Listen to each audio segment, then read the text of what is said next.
मेरा प्रिय कवि तुलसीदास पर निबंध।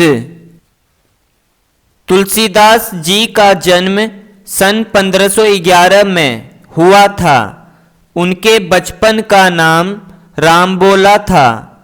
इनके पिताजी का नाम आत्माराम दुबे तथा माता का नाम हुलसी था।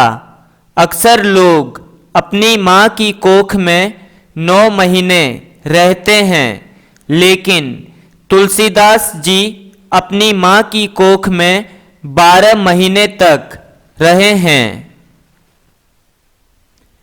जब इनका जन्म हुआ था तो उनके दांत निकल चुके थे और इन्होंने जन्म लेते ही राम नाम का उच्चारण किया, जिससे लोगों ने जन्म लेने के तुरंत बाद ही इनका नाम रामबोला रख दिया।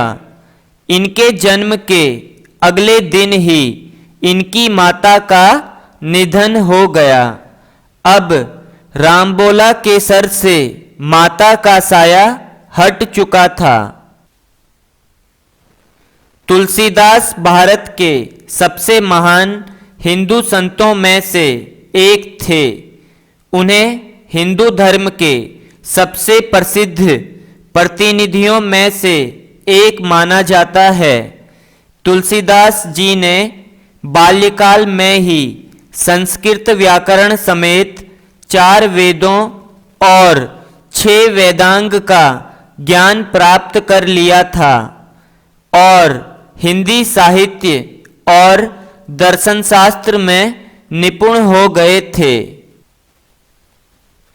इसके बाद उन्होंने अपनी साहित्य प्रतिभा के बल पर हिंदी साहित्य के सर्वोत्तम कवि के रूप में अपनी पहचान बनाई और हिंदू धर्म के प्रमुख ग्रंथ रामचरितमानस की रचना की। तुलसीदास को विचारकों ने लोकनायक माना है।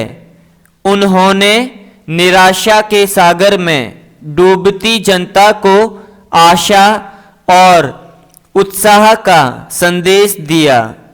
सांप्रदायिक अहंकारों और आडंबरों के बीच भक्ति का सीधा सच्चा मार्ग दिखाया।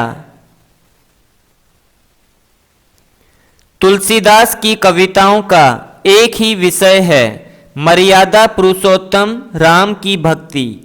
उन्होंने अनेक रचनाएं लिखी। उनकी प्रसिद्ध रचनाएं हैं रामचरितमानस, विनय पत्रिका, गीतावली, कवितावली, कृष्ण गीतावली, पार्वती मंगल, जानकी मंगल, रामलला नहछु, दोहावली, रामाज्ञा प्रश्न, वैराग्य संदीपनी, बरवे रामायण आदि। तुलसीदास जी ऐसे कवि थे जिन्होंने अपनी रचनाओं के माध्यम से पूरे विश्व में अपनी ख्याति बटोरी। तुलसीदास जी जैसे महान कवि के योगदान को युगों युगों तक याद किया जाएगा और उनकी शिक्षाएं हमेशा युवाओं को आदर्श जीवन जीने के लिए प्रेरित करती रहेंगी। Thanks for watching. Remember to subscribe.